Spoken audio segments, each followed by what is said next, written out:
Well, have you ever asked someone for advice? Have you ever been given advice you didn't ask for? Yeah. It seems today, I don't know if I'm right or wrong here, but it seems like we don't ask for advice as much because we're just become accustomed to, instead of finding someone who has wisdom or knows something we don't know, we just look up a YouTube, right? Or we ask one of these bots and we want the information that they give us. And the reality is when we ask for advice or we ask for help, something around the house, and you look up a video, how do I fix this? The reality is we're not asking for an opinion, we're asking for information, right? That's what you want and that's what you're gonna get. Imagine for a second how surprised you would be if you asked Alexa or Siri, who won the last two national championships in football? And how shocked would you be if Alexa or Siri responded with, Ohio State won this year and Michigan won last year, but this was a 2-year anomaly where the SEC was required to let another conference win and should not be regarded as legitimate champions. I mean, it's true, but it's not exactly what you want from Alexa, right? You want her to give you the facts. So she gives you the facts. She doesn't give you an opinion. If you asked me, that would have been my opinion. And hopefully order will be restored this year. Knowing the difference between information and opinions and sage wisdom is key.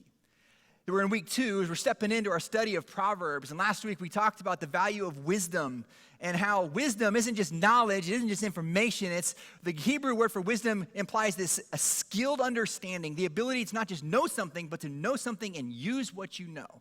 The desire for the book of Proverbs is for us to not just know the right choices, but to make the right choices, to live lives of wisdom, where we're able to handle, able to use, skilled in using the wisdom that we have been given.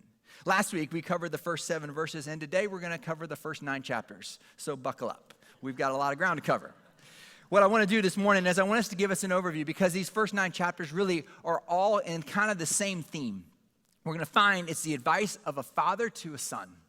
And so picking up in Proverbs chapter 1, we're going to start in verse 8. And it sets the table for really what these next 9 chapters really are all about. It says, "Hear, my son, your father's instruction, and forsake not your mother's teaching. For they are a graceful garland for your head and pendants for your neck." Again and again throughout these 9 chapters, you're going to see the words, "Hear, my son," or "Listen, my son."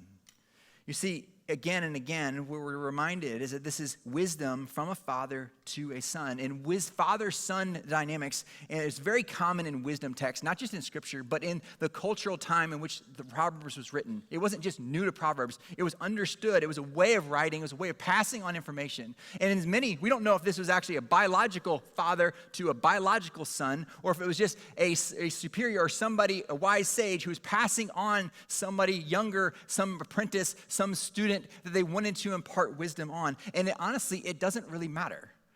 And just because it's father to son doesn't mean it's not written and able to be applied to you daughters and you women. It is somebody who has wisdom, who's passing it on to the next generation. And what we're going to find, I think it's important to remember, what makes up wise advice. You see, first, wise advice has to be believed. Have you ever been given advice by someone and you go, they don't even believe what they're saying?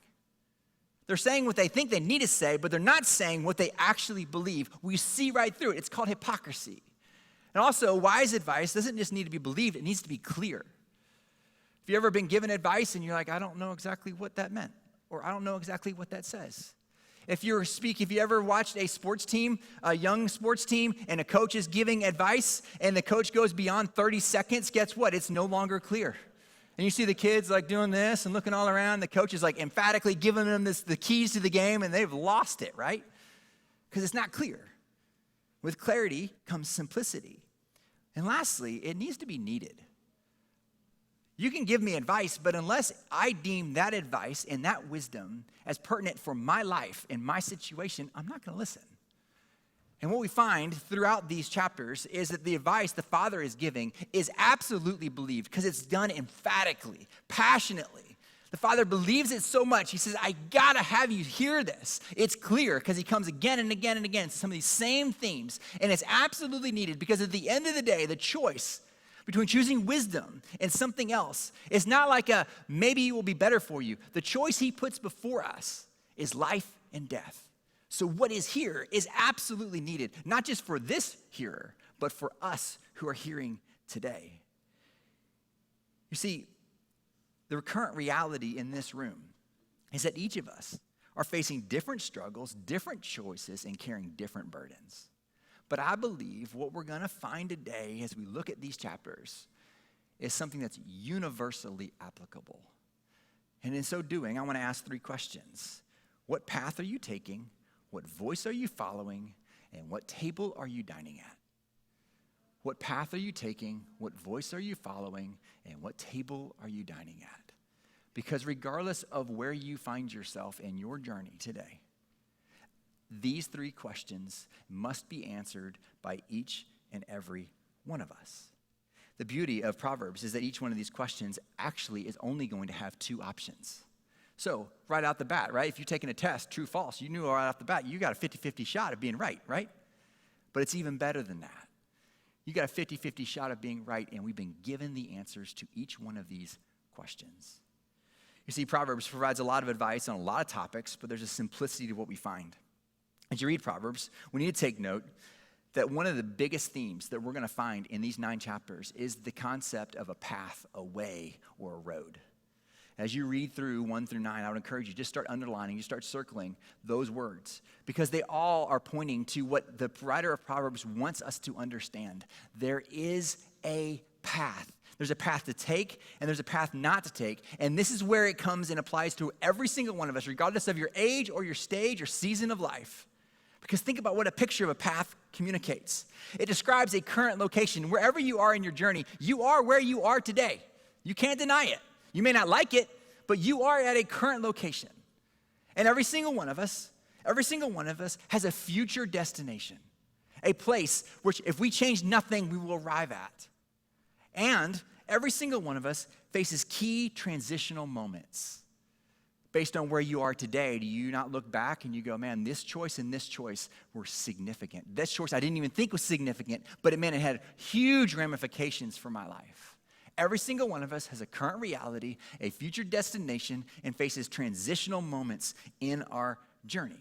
Every one of us must take note of and be aware of what path we have chosen. Proverbs 2, 6 through 8 talks about this path. It says, for the Lord gives wisdom. From his mouth come knowledge and understanding. He stores up sound wisdom for the upright. He's a shield to those who walk in integrity, guarding the paths of justice and watching over the way of his saints. There is a path that God calls us to, a path that God is guarding, a path that God is watching, a path that he desires for us to choose. Does this mean that wise choices always lead to prosperity and no suffering? No, absolutely not. Last week, we talked about the difference of understanding Proverbs and recognizing that Proverbs points to probabilities. It doesn't give us promises. It doesn't say do this and then X, Y, and Z will always happen.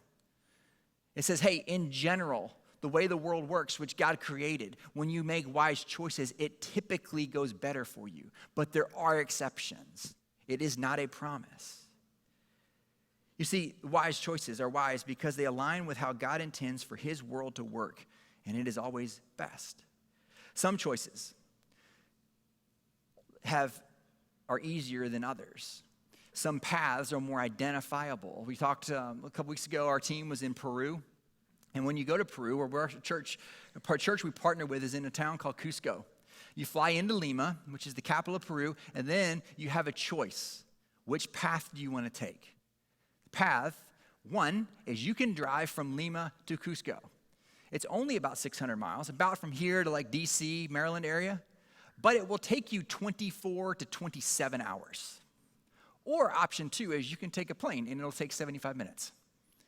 Which path do you choose? It's easy. And as you're flying over, you look down and you can see these roads. Half the time they're going backwards because they're winding through these mountains. And you're like, well, who would choose that path when you have this option? But the reality is many of us in our lives have chosen the other path. We've chosen the one that those on the outside of us, maybe those in your life have been speaking into you, have warned you and said, why would you choose that way? It's so much harder.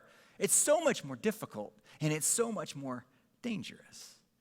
Proverbs 9:2-9-15, picking up where we were earlier, it says, then, note all the paths, the ways, the roads. Then you will understand righteousness and justice and equity and every good path.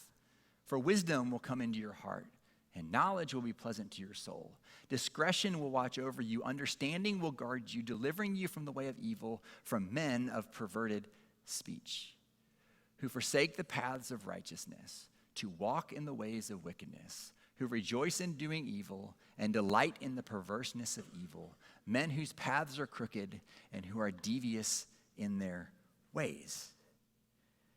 There's nothing inherently wrong with a certain path, but it's where the path leads that becomes dangerous. The path of wisdom comes with the protection of God. Choosing the path of wisdom then protects us from the other path and those who are on that path. Walking the right path protects you from the wrong path. These two paths provided in Proverbs really protect us from two things. Proverbs 1:10 says, my son, if sinners entice you, do not consent. It's a warning because there are people, not just paths, but there are people on those paths enticing us, encouraging us, drawing us to walk in a path that the father giving the advice says is dangerous and will lead to harm. And the other thing these paths warn us against is our own poor judgment. Proverbs 14:12 says, there is a way that seems right to a man, but its end is the way of death. Not only are there people enticing us to take the wrong path, but we ourselves, left to our own devices, struggle to identify the right path because we are told even the one we think is right, if we're not careful, can lead to death. Years ago, or actually last year, a movie came out. A movie about this adventure race. And these racers were going through this crazy adventure race that would last days, and there was no maps. It was just you got to get to these different checkpoints, and so you have to figure out how to navigate this jungle island that they were on. And throughout the course of this story and this race, and this movie called The Arthur the King, this racing team befriends a dog. And this dog, a stray dog, just happens to show up like hundreds of miles away. Like they would see him here and then he would show up there. And they're like, how is he following us? And at one point they began to kind of feed him, and now he's really going to follow us, right? And so he's walking with them. They're going through the woods. They have their headlamps on. It's dark. It's in the jungle. And they're marching ahead. And the dog suddenly goes from nice to ugly. And it's like snarling and barking and will not let them pass. And they're like, what is going on? And when they stop, they realize the dog is protecting them from a ravine. That if he had not been there, the team would have literally walked off a cliff. The path seemed good. The path seemed right. The path seemed safe until it wasn't. Their life was saved because of a dog that warned them of where they were going. And so my question today is, do you know what path you're on? The choices you are making, the way in which you are living, do you know where it's leading? You have a current location. You have a future destination, and you have pivotal choices today. Are you aware of what they are and where they're leading? Has God, possibly even today, put someone or something in your path to warn you of danger? And have you listened? Are you listening? The path of wisdom is not pain-free and blissful, but it will not lead to death. We have the two paths. And then we recognize in Proverbs that we also have two voices that are calling out, helping us, guiding us, seeking us to take the path that they're choosing. Proverbs 5:1-6 points to this. It says, my son, be attentive to my wisdom. Incline your ears to my understanding, that you may keep discretion and your lips may guard knowledge. Again, the writer is saying, listen. Not just listen, but will you act on it? Will you be attentive to it?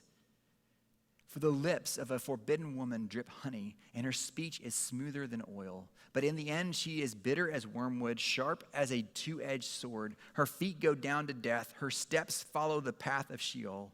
She does not ponder the path of life. Her ways wander, and she does not know it. two paths and two voices. One is clear, desiring the best for us, and the other is seductive, telling us lies, seeking for us to make choices that will not align with where God is leading us, and that voice is leading to the way that leads to death. There are two paths, life and death, and there are two voices, wisdom and folly. It would be easy, so easy, if decisions in life were marked by billboards saying life or death. Because who would choose death? But the reality is, you know and I know that life isn't marked by billboards that say life and death. It's more subtle whispers and even shouting at times, encouraging us to pursue something or chase something or walk after something or to engage in something that doesn't sound like death, but oftentimes is. One of the most, or when we think about the two voices calling out life and death, the reality is we would love for it to be simple. I think one of the most underrated Disney movies is a movie called The Emperor's New Groove. And in that movie, there is a character, Kronk, who is trying again and again and again to do the right thing. And in one scene, he has what you and I would all love, right? He has this. I mean, two voices, right? Which one do you think wants to help him? The one on the left. What do you think the one on the right wants to do? Deceive him. And as it goes on, everything he says, you're like, don't do it, don't do it, don't do it, don't listen to him, right? Wouldn't it be great if you and I had two voices and we could easily identify which one was which and go, I'll never listen to that one and I'll always listen to this one? The reality is, it's not that simple. It's not that easy. You see, the devil, who we know, is the father of lies. Jesus tells us that when he speaks, he lies because it's his native language. There's nothing that he has ever said to you or me that was spoken for our good. It is always for our destruction.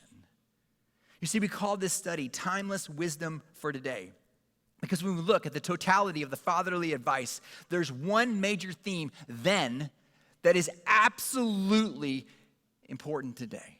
When you look at chapters 1 through 9, if you were just to look through it and you were to say, what is the topic this father speaks to the most, you would say sexuality.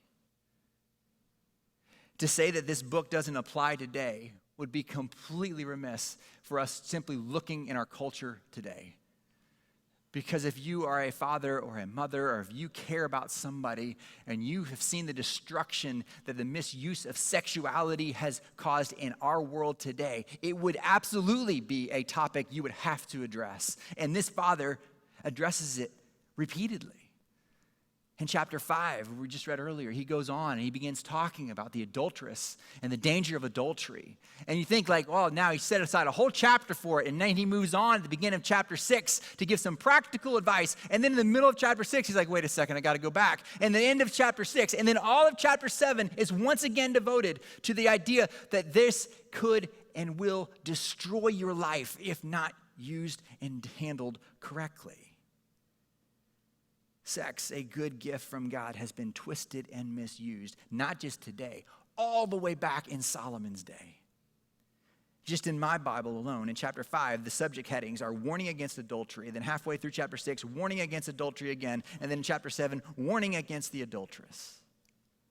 And this language is in no way unclear of the dangers that are lurking for every single one of us today. In chapter 6, verse 23, it says, for the commandment is a lamp, and the teaching a light, and the reproofs of discipline are the way of life, to preserve you from what? From the evil woman, from the smooth tongue of the adulteress. Do not desire her beauty in your heart. Do not let her capture you with her eyelashes, for the price of a prostitute is only a loaf of bread, but a married woman hunts down a precious life. Can a man carry fire next to his chest and his clothes not be burned? Or can one walk on hot coals and his feet not be scorched? So is he who goes into his neighbor's wife. None who touches her will go unpunished. Is that unclear? I'm wondering, as you look in your life, or you look on the lives of those around you, have you seen the carnage of sexual immorality? I love what he says. Who would carry fire close to his chest and not be burned? Nobody. Like, you don't carry fire next to you, it's going to burn you. Then who could walk on coals and not be burned? No one. Then who can dabble in sexual immorality, misusing God's gift, and not be hurt? No one. Not a single person. Even when it sounds good, even when it seems right, even when it seems no one is looking, the consequences are always lurking. Today, you're not going to have somebody walking the streets, speaking and calling you. It's so much more subtle than that. We're so much smarter than that. But every single one of us carries a phone in our pocket where you can access any type of sexual perversion you want. We listen to music and we watch TV and we watch movies that are constantly preaching a message that is contrary to what God has said and how God has said sexuality should be stewarded. And in case you didn't get the picture clearly of the dangers here in chapter 6, flip over to Proverbs chapter 7. And I love this. You talk about wisdom being clear and wisdom being needed. The writer, the father giving the advice is going, hey, I've told you enough. Let me tell you a story. And as I tell you this story, let me see if this doesn't rise in you a desire to stop someone from doing what is going to lead to ultimate harm. In chapter 7, verse 6, it says, for at the window of my house I have looked out through my lattice, and I have seen among the simple, I have perceived among the youths a young man lacking sense, passing along the street near her corner, taking the road to her house in twilight, in the evening, at the time of night in darkness. And behold, the woman meets him, dressed as a prostitute, wily of heart. She's loud and wayward. Her feet do not stay at home. Now in the street, now in the market, and at every corner, she lies in wait. You ever watched a movie and you know exactly what's going to happen and everything in you wants to scream at them? Don't do it. Don't make that mistake. Don't make that choice. Don't do that thing. Don't go through that door. Don't do it. That's what the writer of Proverbs wants us to be feeling in this moment. Like, he's simple. He's naive. He doesn't know. Somebody help him. Verse 21, with much seductive speech, she persuades him. With her smooth talk, she compels him. All at once, he follows her. As an ox goes to the slaughter, as a stag is caught fast till an arrow pierces its liver, as a bird rushes into a snare, he does not know that it will cost him his life. What's common across the ox, the stag, and the bird? Completely oblivious to the danger that surrounds them. And every single one of them goes from living free to dead.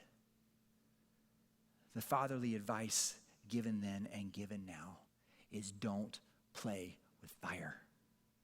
Don't take what God has given as a good gift and misuse it. It will hurt you every single time. So the question is, where's the hope? Where and how is life found? I'm glad you asked, because go back to chapter 5. Going back to chapter 5, we find we're not just told, don't do this, don't do this, don't do this, don't do this. He gives us a clear picture of what we are to do, how we are to steward this gift well. In chapter 5, verse 15, drink water from your own cistern, flowing water from your own well. Should your spring be scattered abroad or streams of water in the streets, let them be for yourself alone and not for strangers with you. Let your fountain be blessed and rejoice in the wife of your youth, a loving doe, a graceful deer. Let her breasts fill you at all times with delight. Be intoxicated always in her love. Yes, that's in the Bible. Yes. Does that sound like rules? Does that sound like trying to rob us of joy? Does that sound like trying to strip the fun out of life? No, that sounds like life and life to the full. The writer is saying, listen, again and again, throughout the scriptures, women are described as a well, men are described as a spring. I don't think I need to go into any further details there. Saying, I've given you what you desire. The world gives you a perversion of everything I've given you. Would you remain and would you stay fast to what I've given you to use the gift, how I've given it, how it should be stewarded, and where it should be stewarded? Where do we find fulfillment? With the wife and with the husband of our youth. How do we guard against sexual immorality? We don't go outside those bounds. Young people, can I just encourage you, God is not withholding anything from you by challenging you and encouraging you to pursue purity. He's trying to give you what he has designed to be so good so you can experience it in its right time. When in Wednesday nights, Troy's leads you through relationship series, his desire is not to keep you from something. It's to spur you on and challenging you to experience God's best for your life. For married people, a passage like this, in the context of sexual immorality, it should challenge us and encourage us to fight for our marriages. Do you recognize the gift you've been given? Because one of the greatest lies we have is the tendency to look at what we don't have, to want something we don't have. But the greatest gift God has given you and the greatest gift God desires for you to enjoy, if you are married, is the one you are married to. Now, is that difficult? Yes. Have many marriages been wrecked by people straying on the wrong path? Absolutely. Does that mean we're beyond hope? Absolutely not. And I need you to stick with me. I know a topic like this can touch on some incredibly tender places, which is why I need you to listen to the end. Because this is not designed, and the writer of Proverbs doesn't design, and certainly our God does not intend for us to be reminded of the mistakes we've made, the failures that we have been in certain areas of our life, and just want us to sit in it. He's calling us from it. He's calling us to something so much better. So stay with me. You see, when we come to the end of these fatherly lectures, these two voices are crystal clear. In chapter 9, if you flip over there, we get the voice of wisdom contrasted with the voice of folly. There are so many voices and so many things speaking to us. Sometimes we think, man, there's like 1,600 voices I'm listening to. The reality is, and the beauty of Proverbs is it says, there's only two. Folly and wisdom. Everything you hear should run through a grid of going, is that folly or is that wisdom? God, show me wisdom. Help me walk in wisdom. In Proverbs 9, 1-2, it says, wisdom has built her house. She has hewn her 7 pillars. She slaughtered her beasts. She has mixed her wine. She has also set her table. Contrast, we go over to verse 13 in chapter 9. Folly speaks. The woman of folly is loud. She is seductive and knows nothing. She sits at the door of her house. She takes a seat in the highest places of the town, calling to those who pass by, who are going straight on their way. Whoever is simple, let him turn in here, and to him who lacks sense, she says, stolen water is sweet, and bread eaten in secret is pleasant. But he does not know that the dead are there, that her guests are in the depths of Sheol. The contrast is stark, loud and seductive, knows nothing. The folly, it references being seated in the highest places. This is a reference to what happened when God led his people into the promised land. And what happened was when they didn't get rid of all the peoples, the neighboring peoples and nations would set up their idols on these high places. It's the same folly. Folly is epitomized in what the Israelites did when they didn't eradicate everything that was false and all of the idols that the peoples around them worshiped. These two voices come with the same invitation. Notice in verse 4 and in verse 16, the invitation is whoever is simple, let him turn in here. Same language, same words spoken by two different voices for two different purposes. Let him turn in here. Why?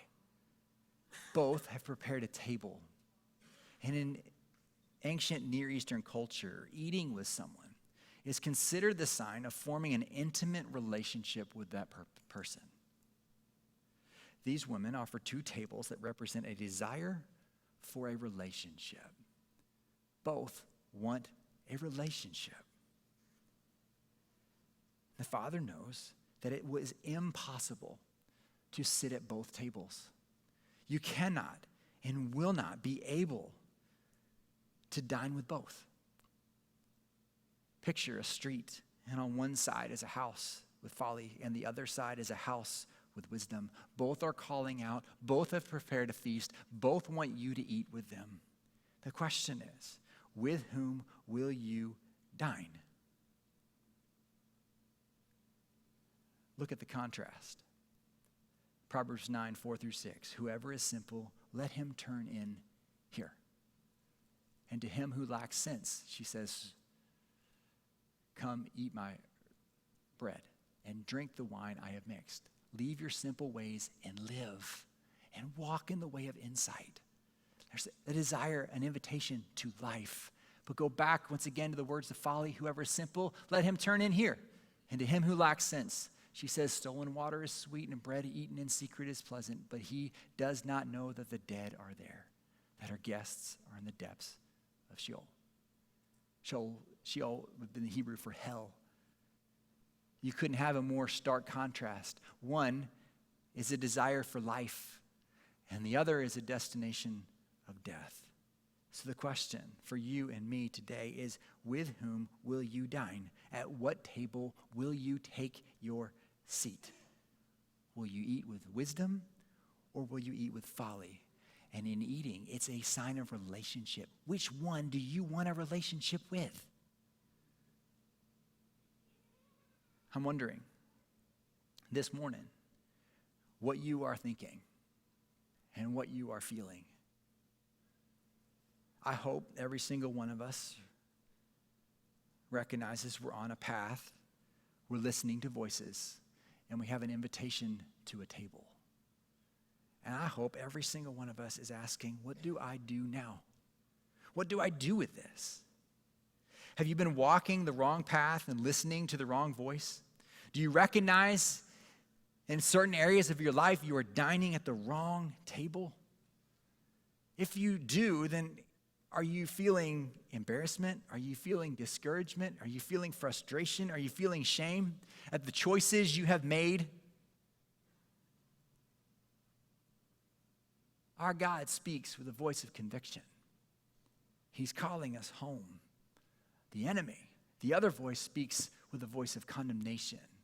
It's a voice that desires to keep you where you are and to make you believe that there is no hope to anything better. Don't listen to that voice. Listen to the voice of our God. Heard a quote recently from Robert Louis Stevenson, novelist, not a theologian, but the quote is this: sooner or later, we all sit down to a banquet of consequences. Think about it. Sooner or later, we all sit down to a banquet of consequences, good or bad. Our life, the end of our life, we sit down to a banquet, and it's a result. It's a banquet based on the choices we've made, the paths we've taken, the voices we've listened to, the people we've eaten with, the relationships we've invested in. No matter how good you have been, the gospel tells us that the consequences of your life lived on your own will lead to death. But Jesus made a different way. As a picture of the relationship that he desires, do you recognize that Jesus invited us to a table? And the night before he died, Jesus gathered with his disciples, an intimate relationship, an intimate fellowship around a table. And in that table and that meal, he extended an invitation to all who would come after him. A reminder, an invitation to the relationship that he desires to have with us. And he took bread and he broke it. He said, this is my body broken for you. And he took a cup and he said, this is my blood that's been shed for you. I want you to take, I want you to eat, I want you to receive what I have done for you, what I will be doing for you in these next few hours. so that you and all who come after you would recognize, would understand the invitation is always extended, always open. At any moment, you and I can turn. At any moment, you and I can come, regardless of how long you sat at another table, how far you've gone on this separate road. The invitation is for now. The invitation is for today. The invitation is for forgiveness, for grace, for mercy, and the invitation is for life. When Jesus gave us communion, it was a reminder that the banquet of our consequences will always equal death. But the banquet he invites us to, man, that's a banquet of life because of what he's done for us. Today, I want to invite us and encourage us to dine with Jesus, to stop the back and forth that many of us are living, where we're going back and forth across the street. We eat over here, and then we come over here, a little bit of folly, then some wisdom, then folly, and then wisdom. I want us to come and say, Jesus, I'm yours, and I'm all in. Interestingly, in the book of Revelation, Jesus writes 7 letters to the churches, and he writes a letter to a church called Laodicea. And as I read this letter this week, it struck me how much it sounded so much like Proverbs. And in this letter, Jesus reminds us that he wants to eat with us. In Revelation chapter 3, verse 15, it says, I know your works. You are neither cold nor hot.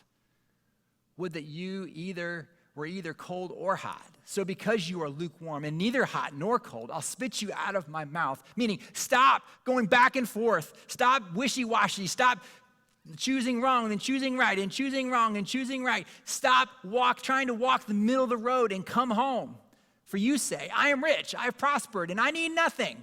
Sounds like the foolish, sounds like the simple, doesn't it? Not realizing that you are actually wretched, pitiable, poor, blind, and naked. I counsel you, invite you, beg you to buy from me gold refined by the fire so you may be rich, in white garments, so that you may clothe yourself, and the shame of your nakedness may not be seen, and to salve the anoint your eyes so that you may see. Listen, to those whom I love, I reprove and discipline. So be zealous and repent. Wherever you are, the option, the invitation is to repent, to turn. And then verse 20, look at the invitation. Behold, I stand at the door and knock. If anyone hears my voice and opens the door, I will come into him and eat with him, and he with me. I will have a relationship with you, an intimate relationship with you. It's what God desires. The one who conquers, I will grant him to sit with me on my throne, as I also conquered and sat down with my Father on his throne. He who has an ear, let him hear what the Spirit says to the churches. It's an invitation to dine with him. It's an invitation to a relationship with him, not based on anything you and I have done, but on what he has made possible. And this is what's crazy. You get the language? It's the language of a throne room, language of ruling with him. How in the world do you and I get to rule with God? Because of what Jesus has done, we are now sons and daughters of God. We're now family. Who reigns with the king? His family. He doesn't just want us to come feed us a meal. He wants us to enjoy eternity with him, reigning, ruling, celebrating what he has done in us and through us. Proverbs 1-9 gives us fatherly advice to his son. 22 times in 9 chapters, we see the word son. Son or daughter implies family, implies a relationship.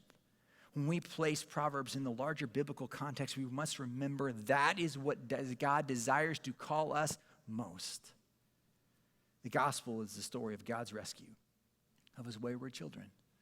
Those who have taken the wrong path, listened to the wrong voice, and eaten at the wrong table. No one is beyond his reach.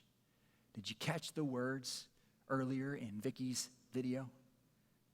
When I felt like I was unworthy of love, he came along and loved me. That's the invitation for every single one of us, wherever you find yourself today.